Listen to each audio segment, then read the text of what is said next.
कभी तुमने सोचा है कि मेल का टेस्टिस एब्डोमिनल कैविटी के बाहर क्यों होता है?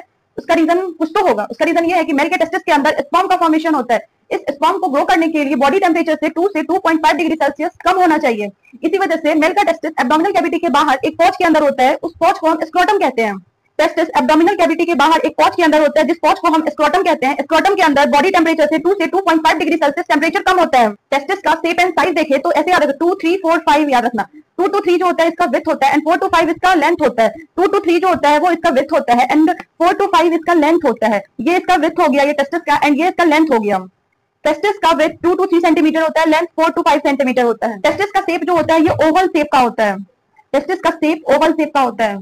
टेस्टिस के अंदर का पार्ट हम समझते हैं। मान लो कि ये हमारा टेस्टिस है, ये ओवल शेप का होता है। इस टेस्टिस के अंदर, हर टेस्टिस के अंदर 250 कंपार्टमेंट होते हैं। मेल के अंदर 2 टेस्टिस होता है, दोनों इस साइड लगा हुआ होता है। टेस्टिस के अंदर जो होता है 250